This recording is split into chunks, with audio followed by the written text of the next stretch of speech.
Hi everybody, this is Shannon from Vintage Jersey Girl.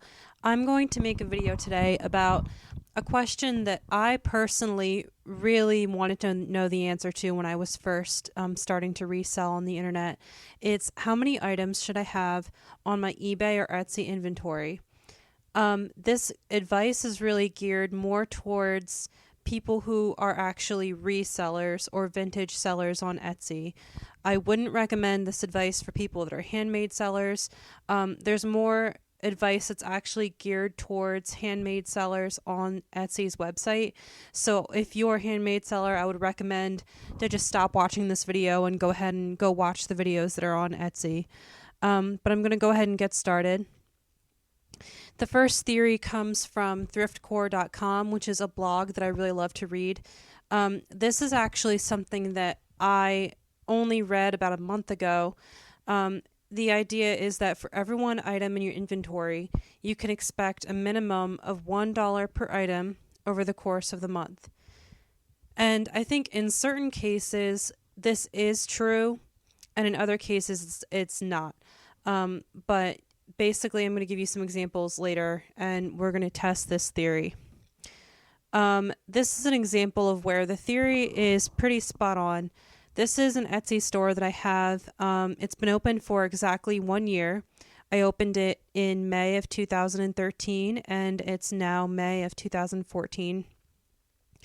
When I first opened the store, I really only had maybe like 30 items at a time. And right now I have 140 items. It might be more like 137 or something like that. And in the past month, I have sold $129 worth of inventory. So when you think about it, $1 per item should have been $140, but 130 is pretty close. So this is proving that theory right. But this theory number 2 is actually what I have been sticking to for myself for the past year. And I personally think that this theory is a little bit more accurate. You should expect to be selling 10% of the total value of your inventory each month. This example is actually going to prove both theories right. You have 100 items for $10 each, and the total inventory is worth $1,000. So 10% of $1,000 is $100, but you're still making $1 for every item listed. So this actually makes it so both theories are correct, but obviously it doesn't always work out so perfectly. This is a store that I just opened 1 month ago. As you can see, I have 37 items, and as you can see from the title of the store, it's called $2 patterns. So guess what? They're worth $2 each. So 37 times 2 is 74. So my entire inventory is worth $74. Now, if I were going with theory number 1, I should be making $37 a month right now. But when you think about the fact that my entire inventory is only worth $74, do you really think I'm going to sell 50% of my inventory this month? Probably not, unless I became really popular. I would love to become really popular and sell a lot of items on the store, but right now, I think that the 10% theory is a lot more accurate in this situation. And as you can see, in the last month, I've made $6. And that's not including the shipping cost. So after I pay for the envelopes and after I pay for the fees, I really am making almost on the dot 10%, which would be $7.40. So the 10% theory works out a lot better in this case. So here's an example of a store that seems a little bit more accurate to most people's eBays and Etsy's. And basically the core of this advice is that if you're going to have a store like the $2 store where everything is really cheap, you really can't expect to make a lot of money.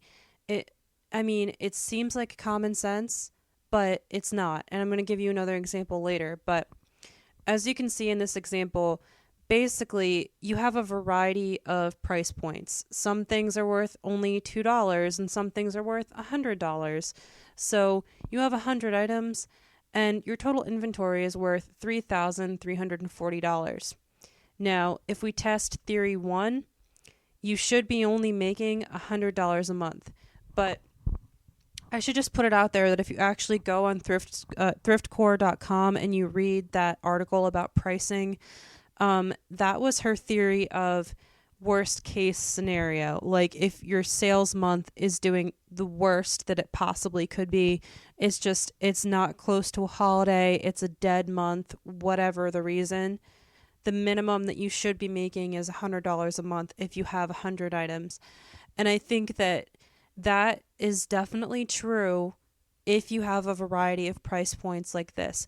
I definitely don't think that it would be true for my $2 pattern store, because obviously, like I said before, if everything's only $2 each, you can't expect that many sales unless you're obscenely popular. Theory number 2 says that you should be making $334 a month. And this is loosely based on a real store that I know of. And in reality, this store makes about $400 a month. So in this example, it kind of blows theory 1 out of the water. But I think that this is important to just keep in mind, especially if you're brand new as a seller, is you should really go through all of your items, figure out how much they're worth, figure out what percentage of your items are worth certain price points. Do you have a lot of items that are worth $100? Do you have a lot of items that are only worth $2? And figure out, what's the ratio of these items, because that has a lot to do with how much money you're actually going to end up making. This is a perfect example of my mom, who she only sells things on eBay that are basically garage sale items. There are things she just literally takes them out of the attic, and they are old kids' clothes. And mind you, we didn't grow up rich. We don't have clothes that are like designer. I mean, if she were to bring down a vintage Ralph Lauren kids jumper or something like that, maybe she could make $20 off of it. But if it's a jumper that was only $2 at Kmart originally on sale, like you can't really make more than $2 for something like that. And she would come to me and say, you told me that the more things that you have, the more money you're going to make. But in reality, I'm only making $20 a month. Like, what am I doing wrong? So this is exactly what she's doing wrong and what a lot of you out there might be doing wrong. Even if you have 80 items, but if 75 of them are worth $3 each, and you only have 5 random items that are worth $50 each, your inventory is only worth $475. And if we were to test theory number 1, you should be making $80 a month. But in reality, she's only making like $20.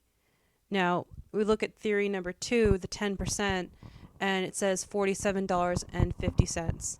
And there have been months where my mom made around $50. But honestly, that just comes down to the luck of the draw. And these theories are not going to work unless you have a variety of price points. And not only that, but you need to be selling things that people actually want to buy. How many people are going to go look for a used soccer ball or something like that? You know what I mean? There's things that people just aren't going to buy. Basically, the more items you have, the better you'll do. And the more expensive these items are, the better. But when I say expensive, I mean do not overprice your items, because that could be just as bad. If you're sitting here and you're watching this video and you're thinking to yourself, you know what, I don't make 10% every month, and I don't make, what if you don't match either theory 1 or 2? You need to ask yourself, are your items cheaper or the same as other sellers? Like, are you selling item number 5, and item number 5 is, $20 more expensive than everybody else on eBay? and you're holding your guns and you're saying, well, I don't care if everyone's selling it cheaper. I deserve to get this much money. I'm sorry, but it's probably not going to sell. That's just the truth of, it's hard to say, but you really need to lower your price because it's not going to help anybody if you're overpricing your items. Another question you should ask yourself, are you selling a desirable item and is it good quality? Because, a Coach purse is desirable, right? A lot of women love Coach. But if you're putting up a Coach purse that your baby ripped apart and, got markers and wrote all over it and it's falling apart at the seams and you put it on eBay for $50, do you really think anyone's going to buy that? No. And that might sound ridiculous, but a lot of people do stuff like that. And just sit back and be real with yourself and say, is what I just put up on the internet something that someone actually wants to buy? And also ask yourself, what's your average item worth? Because as I showed you in the $2 pattern example, I do not expect to match theory number 1 unless I became really popular. I really hope that the 10% keeps happening, but when you're selling $2 items, you really can't expect to make a ton of money unless you're like a huge corporation like a dollar store or something like that. You just need to, a lot of people treat eBay as either a hobby or they just hope that it just magically happens, and you need to start looking at the numbers in a business perspective. Sometimes there's going to be flukes where the theories just completely fail. And an example is, let's just say that, you go to Walmart, you really want to see Game of Thrones, so you buy the box set and it's $55. And a week later you decide, you know what, I really don't need to keep this. All I wanted to do was just watch Game of Thrones in Blu-ray quality and I never want to watch it again. So you go on eBay, and this is obviously a real example. Someone did sell it for $36.49. So basically you sold it. Let's just say that it's $6.49 for shipping and fees that they have to pay to eBay as a seller. So basically they paid around $55 and they're selling it for around $30. So you lost $25. With the IRS, you don't even have to report that as income because it's basically garage sale income. So if you're doing things like this, the theories don't even matter because you're selling something that's desirable. You only need one item to make money. Something like this is a no-brainer for buyers to actually purchase because it's cheaper than the retail, it's popular, it's something that people really want. So if you can actually ask yourself, are the things that I'm selling popular? Are they things that someone actually wants to buy? And if at the end of the day, if all the answers are yes, then you should actually work out fine if you actually test these theories. I hope that this actually helped somebody out there, and if you have any specific questions of what you want me to do a video on, leave it in the comments. If you liked it, give it a thumbs up, and if not, I'm sorry, and hopefully I'll get better. But thank you for watching. Bye.